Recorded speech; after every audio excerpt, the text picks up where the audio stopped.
Jatin, good morning. Good Or good morning. afternoon, sorry. It's we've About. just gone past midday. Been a long day already. So how are you, sir? Very well, thank you. How are you doing? I'm good, good. And obviously you have a lovely Shojin background, which can be, as I found on many occasions on Zoom, sometimes a bit misleading as to where you are. I'm nowhere exotic, unfortunately. I'm just in my office in central London. So again, just post-COVID, as a team, we've all kind of come back into the office full time. I love it. And reference point, we're talking towards the end of April 2022 for people listening. I always love to understand a bit more about come back into the office, because I've heard of instances where people are now 5 days a week, or have you taken that hybrid approach going forward? I know I'm going to be one of the bad guys here. I don't believe in hybrid. I mean, look, I don't mind people working from home. I know it's bad, right? No, look, when you're a young business and you're growing, you need ideas to flow around the room. You need to overhear what's going on in different parts of the business. So I was very clear on this very early on. I wanted everybody back in the office. I appreciate from time to time people like to work from home. If you need to focus on something, it's great. And in fact, when lockdown first happened, our productivity probably shot up because you weren't getting interrupted every 2 minutes. But actually, over time, I think you lose a lot of momentum and you lose that team spirit, and especially when you're hiring new people. So no, I think it's just me and I forgot his name now, the chap from Goldman Sachs who was saying want everyone to be back in the office. So the CEO, yeah. That's also the DJ, isn't it? I think, isn't he a like international world? I think he's a DJ first, and then he's the CEO second. Oh no! I think it's completely the other way around. I'm not sure. And he's charging similar fees to what Goldman Sachs charge on transactions to play at various events in Ibiza and around the world. I've heard on my DJing grapevine. I won't go into my DJ part because it will be a long and boring story. But look, so you mentioned 15 years ago. Was that the birth of Shojin, or I suppose, as for context, had you worked in this type of area before and noticed massive gap? Oh, I'm going to create Shojin. It kind of evolved like a lot of businesses do. It kind of took on a life of its own. But, in terms of background, I spent about 12 years at UBS Investment Bank.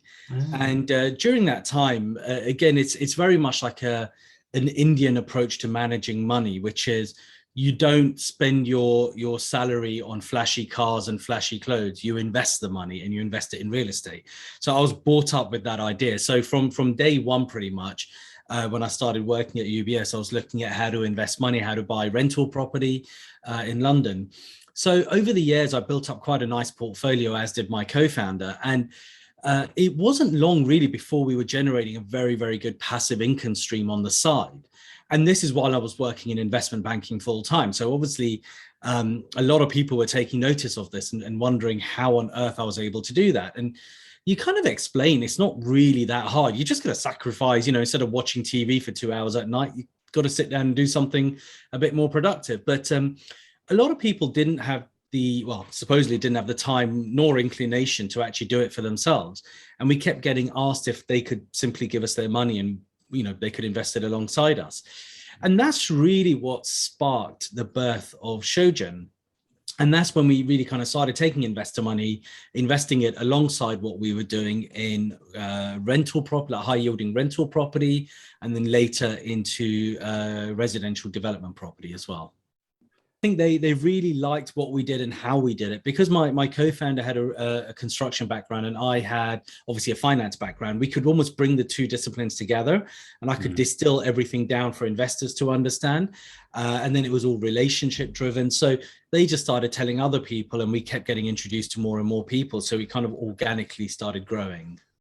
Okay. And if you were to roll the clock forward to now, telling us a bit more about I suppose the tech, the team, the ambitions. Let's take those three first, because I don't want to overload the question.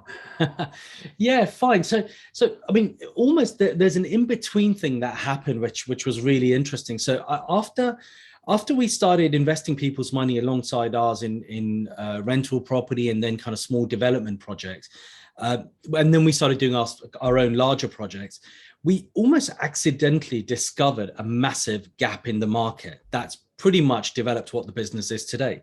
And that massive gap in the market, it's something that entrepreneurs have known about since time began, which is when you start a business, you start off with your own cash.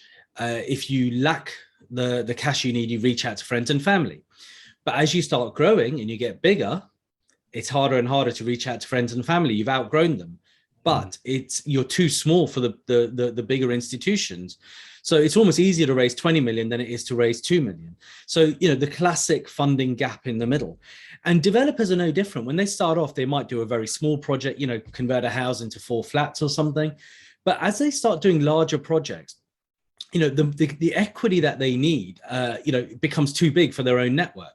So imagine a developer who moves on, after a few projects, is doing a project with a cost of £10 million. The bank might give them £6.5 million, but the developer still has to put in £3.5 million. And again, it's a common misconception that, well, why doesn't the developer have £3.5 million? Any sensible business person does not sit on loads of cash. They're always deploying cash into various projects. So the reality is most developers won't have that cash, or they haven't got that much cash because they haven't quite hit that size of deal yet.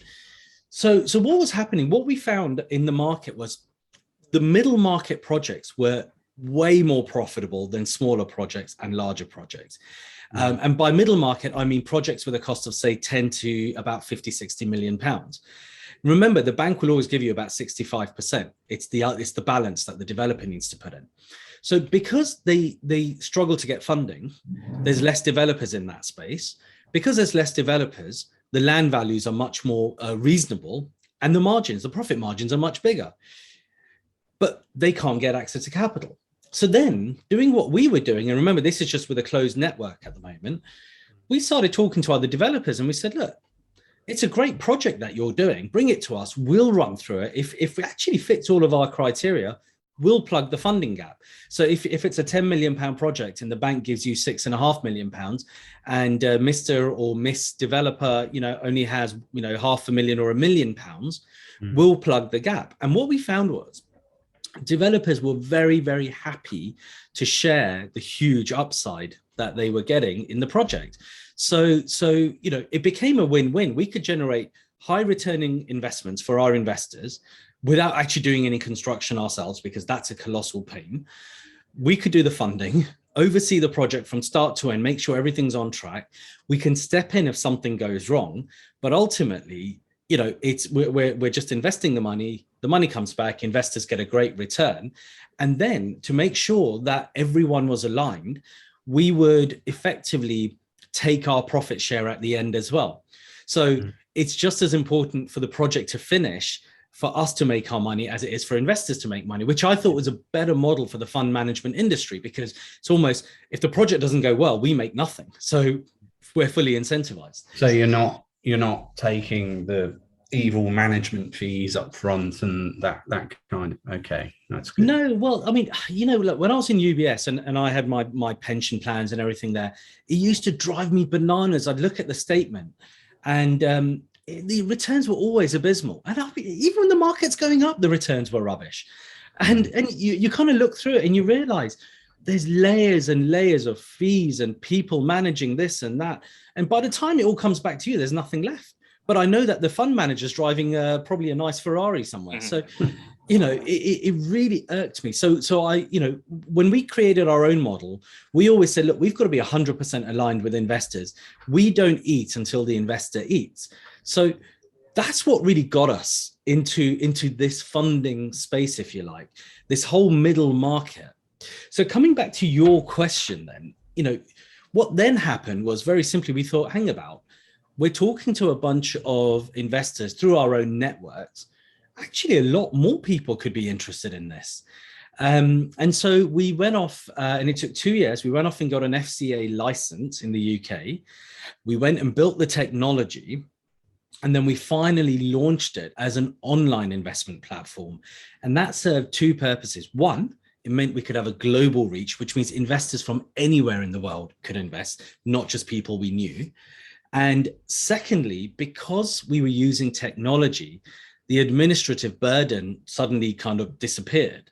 And we didn't care whether there was, 5 investors or 50 investors in a project, which meant that we could drop the minimum investment, which previously was, 100 to 200,000 pounds per transaction. We could drop it all the way down to 5,000 pounds. And our goal is obviously to drop it even further. And so with plugging that funding gap, what kind of form of assistance did that come in? Is it just pure equity, or is it a mixture of debt and equity, or what does that kind of look like? So this is where my many years in finance comes in really handy. So, it started off as very simple equity. Take that £10 million example. It started off by saying, okay, 6.5 is coming from the bank. You need £3.5 million. Mr. Developer's got 1 million. We'll give you the balance and we'll just split the profits 50-50. But then as things evolved, I thought, actually, you could use a bit of financial engineering in this to actually engineer an optimal stack for the developer so that it costs the developer less money while actually giving investors a better return based on their risk preferences. So we started slicing up the junior funding into things like mezzanine and preferred equity so that different investors could get different returns based on different risk profiles. Right. And even which is better for both sides, right? For investors that are specialized or have their preferences, but then, like you said, for the developers, they can also attain that mix to get a better cost of. Yeah, because if you think about it, the reason this market is insanely profitable is because it's just ridiculously inefficient, and it's always been our long-term goal. We use the inefficiency to generate great returns for investors, but we don't just want to milk the developers for everything they've got, or all the profits in the project. We want to optimize things on the developer side as well. So by creating this tranche structure, you actually be able to give the developer cheaper funding, because actually, if you think about it, in that £6.5 million example, if you imagine the next £1 million isn't as risky as the next £1 million after that. So, by structuring it that way and having different rates at different points, the developer actually overall ends up saving a lot of money, which is, so it's a win-win. And mid-market as well, just for people that don't know, is that purely residential? It's a mix. Do you guys have any sort of preference? I mean, we're historically, we're very residential focused. I mean, that's what we've always known and done. But we also look at things that are kind of quasi-residential. So, purpose-built student accommodation, rental schemes, co-living, retirement living, and more recently, hotels. It's not that we wouldn't look at other commercial areas. It's just that there's so much going on in residential space. We almost don't have the time to look elsewhere. As I'm sure you're aware, the UK has a severe shortage of residential housing. So for now, there's ample opportunity in this space. And then I suppose the natural next area is this a market that's exploding at the moment, that, clearly, if we look 5 years out, we're going to be like triple X where we are at the moment. What's the view there? I mean, it's no cryptocurrency. Let's start with that, because that's almost at one extreme. We're still dealing with what is effectively a traditional asset, and I can talk about how we've looked at security tokenization and stuff later. But the fact is, at the end of the day, you've got what is a traditional asset class, and all we've done is taken a traditional business and we've digitized it and fractionalized it to make it more accessible to everyone. But if you want the specific answer to that question, it's actually expected to grow by about 50 times over the next 6 years. It's expected to grow to a total, I think today, the numbers popped out of my head, but it's going to be growing up to about 800 billion online investment in real estate by 2028. So, you know, it is going through very, very rapid growth. But what I quite like about, I think it's around 15 billion at the moment from the research I did. Yeah, so that's massive. That's not just massive. Yeah, you know, it's not Bitcoin massive though.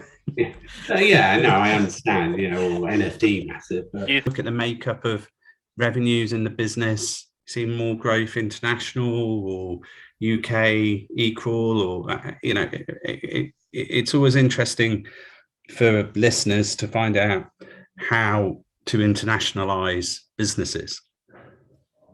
Yeah, I mean, look, one thing I would say, and this absolutely hands down, I think the UK has a huge advantage in terms of, you know, we've got great regulators, well respected, all of that kind of stuff. But from a business perspective, the future is Asia, without a shadow of a doubt. And in, you know, partly just the sheer number of people there and in the right demographic, but also, you know, their embracing of technology as well. I mean, we've seen super fast growth out in Asia, and I would say today almost 50% of our investors are from Asia. I suppose I'm being really nosy here, actually, Jatin, because I think, you know, we have a variety of founders, usually scale ups, usually people who've had successful stories, maybe even exits or exits from previous businesses. If you were to sort of say where you are at the moment in terms of the business, the scale, the revenues, you know, I mean, are you doing a Series A? What's the sort of schematic? Where are you in the journey? Okay, so you know the classic picture of where the business kind of goes up, then it comes down a bit, and then it goes up, and then you've got your kind of hockey stick growth. We're on that second. Is that the S curve? Yeah, we're on that upswing right now. So we did our growing too quickly a few years ago, and then scaling back because we realized actually our infrastructure, you know, the operations weren't quite ready to scale. We focused on that. We're now scaling very, very rapidly. To put that into context and provide some numbers around it, we are currently raising our Series A. We've already raised 3 million. We set out to raise 10 million, but half of that was going to be for underwriting capital, for underwriting our deals. But we've now been offered all the underwriting capital from a family office. So we'll continue raising, but maybe only a couple of million more. It's more about getting strategic investors in. And I like the idea of having lots and lots of investors, because every investor becomes an ambassador for the business. So hence we will continue raising our Series A with investors putting in, say, £10,000, and then some people putting in larger chunks like £200,000. But then they've got some sort of more strategic involvement as well, like maybe introducing us into various networks or countries as well. But putting some numbers on in terms of where we are as well, we're probably one of the only fintechs in London to actually be profitable for the last 2 years and to be profitable again this year. So we've had revenues of, I think 2 years ago, revenues of just under 2 million. Last year, I think it's about 1.3 million. Our year runs to June, by the way, so I should say that. And then by this June, we're back up to 2 million revenue again. So we are very much, you know, we've proven the model.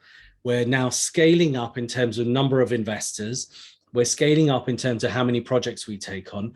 And there's another stat, which I think is really interesting from a company perspective. Simply, and again, I don't want to suggest this is because we're particularly clever, but we're in a part of the market that's completely inefficient, which means it's a hell of a lot more profitable. We pass that profit on to investors. But from a company perspective, for every £1 million that we raise through the platform, we generate revenues of £150,000 to £200,000, albeit it's back-ended. But it goes to show how profitable this part of the market is.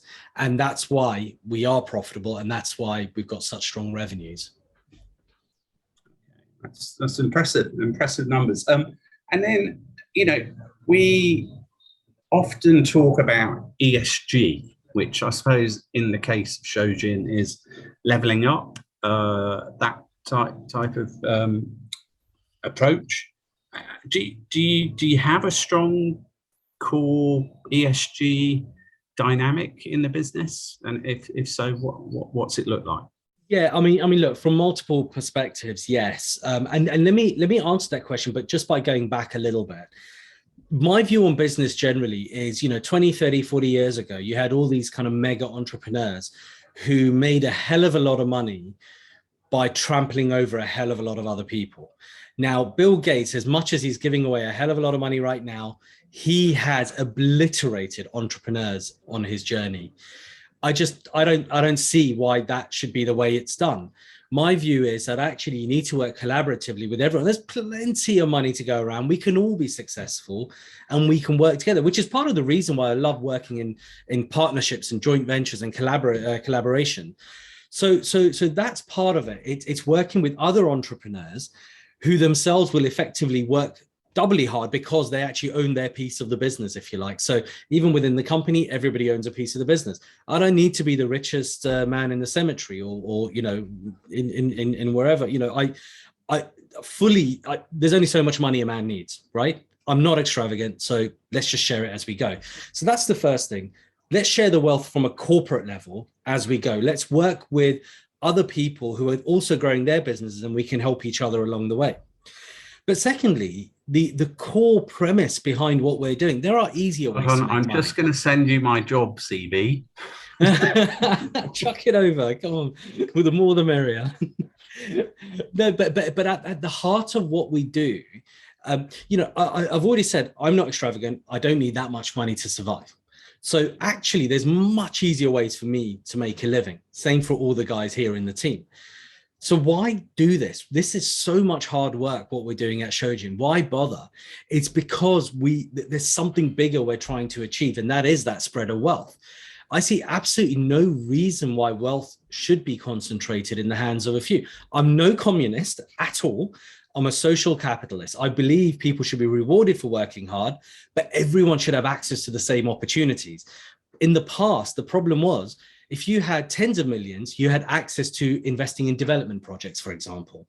But if you were earning 50 or 100,000 pounds a year, you didn't have access to those kind of opportunities, which were much more lucrative. The best you had access to was your bog standard investment funds through, I don't know, your AJ Bells or whatever. And again, I'm not saying it's a conspiracy, but what all of that stuff it does is it keeps everyone invested in the same stuff where the returns are pretty rubbish. And they don't really get any wealthier.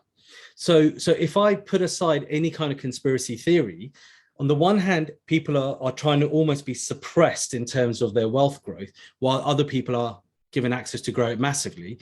What we're doing is sitting in the middle and saying, you know what, we'll take some of that super wealthy stuff, break it down so that everyone can access it. So that's probably the biggest kind of ESG angle I can think of. Beyond that, of course, we've got charities we support, and also we're looking at ways about how to incentivize greener development, if you like. Property is one of the number one polluters globally, both development and then living in property. So we are looking at a number of ways on how we can help or do our part in mitigating the kind of carbon emissions in that space. But the whole company is about ESG ultimately. Okay. It's impressive. I suppose, if people are listening, watching, they like what they have heard, seen, how do they become part of Shojin? Really easy. Just go online, register. That's it. It's obviously we are FCA regulated. So when you register, you have to go through something called an appropriateness test to test your level of understanding of risk. Mm-hmm. Again, not wanting to have a rant, but I'll have a little one. You have to go through a massive appropriateness test for investing in real estate projects on our platform. Yet most people can just walk into a casino and blow 10 grand on red black. They can go and buy Bitcoin or whatever other cryptocurrency. But obviously we're in a regulated space, so they've got to go through this appropriateness test. Okay, gotcha. All right. And then one last one for me, which is, I suppose, one that we often get when we're interacting with VCs and funds, and maybe if we're advising a company here at NotWix, but it's that kind of benchmarking. And it's always like, oh, if they're the only ones, that's a worry, because it's not, there should be others. And who's the big American frenemy that's eating the US market that they're not copying, but so the competitive dynamics, where are you in that myriad?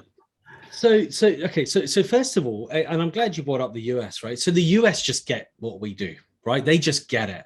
And that's why our equivalent business in the US will be probably worth 100 times more, and they'll have loads more money thrown at them, simply because in the US they get it. For years before, when we were raising money here in the UK, we kept getting asked the same question: are you profitable? And we weren't, because we were putting all our money into growth. So then we put all our effort into becoming profitable, and we became profitable for, like I said, last 2 years and this year. But now when we talk to investors from the US, they're looking at us and saying, why are you profitable? That means you're not growing fast enough. So you can't win. You really can't win. But the fact is that the US is far more advanced than we are in terms of broader acceptance of acceptance of what we're doing. They have a very different risk profile, I think, is really the crux of the US versus UK perspective.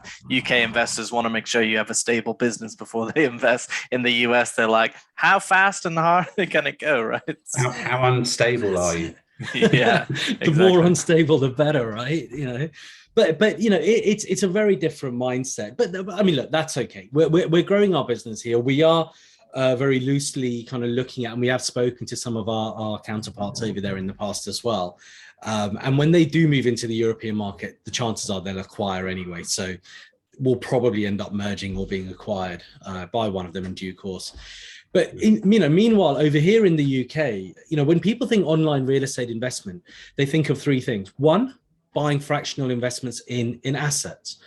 A lot of people think about, buy a house and you sell 50 shares in that house, for example.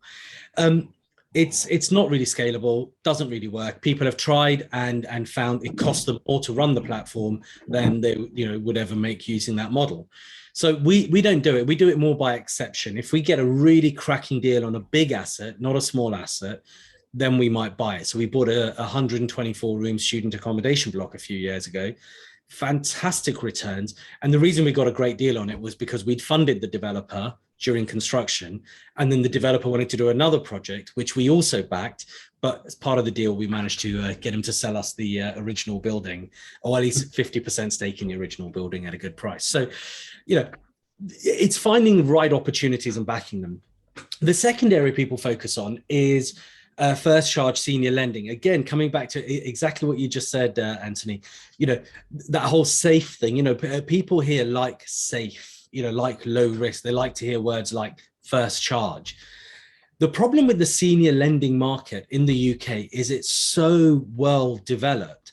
And in the last 15 years since the financial crisis, so much money has flooded into senior lending that returns have come right down. 15 years ago, you could do a bridge loan where a low risk bridge loan, say 55% loan to value, you could charge 12% per year, 1% per month. Today, that same bridge loan, you can't charge more than about 6.5%. So it shows how much the rates have come down. Meanwhile, mezzanine and equity returns have stayed where they were. So mezzanine was always 14 to 18, equity was always 20 to 30, and they've stayed where they are. So what's happened is a lot of firms started off in the peer-to-peer lending space and crowdfunding space offering senior lending, which investors loved, because back in the day, they were getting 7-8% returns and the platform took the spread. But since wholesale rates have come right down, most of those platforms have turned to institutional funding. And why wouldn't they? It's cheaper, it's quicker, it's easier. They don't have to deal with thousands of smaller investors. So in my view, they've kind of sold out, because the original vision was to open this to everyone. And they've kind of sold out because if you take assets, LendInvest, all of these kind of guys, they're institutional. I think Funding Circle doesn't even take retail money anymore. So that's the second type. And then the third type is what we do, which is junior funding, equity, mezzanine. And weirdly enough, there just isn't much competition. And the reason, I think, is it's a much more specialized area. Like you could take someone, in their sleep and they could do a bridge loan. If you're lending 50 or 60% against the value of a property, that's the most easiest loan you're ever going to make. But actually, if you're backing a development project, there's 200-300 other risk factors you've got to look at. And most of the senior lending guys who've thought about moving into the junior space actually abandoned it very quickly because it requires much more specialist knowledge and involvement, oversight, and so on. But on the flip side, it's very, very profitable. So I think we've got another 2 to 3 year window while we've got the space, not completely to our space. There are some players, but mostly our competition is family offices. So I think we've got another 2 or 3 years before other platforms really move into this space. And by then we'll have moved more into the kind of more international projects anyway. Exciting. Fascinating. I mean, I've really learned a lot on this podcast, Jatin, so thank you. And I mean, one thing that I suppose we always love to ask is, look, you've been there, you've built a business, you're still building a business, you've had the sort of headwinds thrown at you, you've navigated them, for all those people out there that, are reading the press and it's not as rosy in early stage as it was perhaps 5-10 years ago to start a business and take the plunge. I mean, what would be your biggest learning or learnings or piece of advice that you give to any aspiring founders? I think the most important first thing I would say is it's never rosy. It's just never rosy. Doesn't matter how big your business grows. It's almost, I almost think that the role of a CEO, the owner of a business, is you never want a stable life, because if things are stable and ticking along, it means, again, you're not growing, you're not pushing boundaries. So you'll find the next thing to push on and therefore make life stressful again for yourself. And I kind of think that the role of a CEO is it's problem solving. It's forever problem solving. So I think entrepreneurialism, for me at least, is the best thing I've ever done. I've loved every minute of it, but it has been super stressful, very long hours, very busy. You do have sleepless nights, all of that stuff happens. And I think what everybody sees is, the people that write the books and all this stuff, I think somebody said it best the other day. They said it's a little bit like childbirth. Most women, I think women are genetically programmed to forget how bad childbirth was so that they have another baby. And it's a little bit like that with business people. They forget all the pain that they've gone through once they've gone through it. And then they write a nice book and everything looks like, it was great. But the reality is it's hard, but that's not to say you shouldn't do it. You should just know that it is not an easy journey, but if you're up for the challenge, it is the most rewarding journey.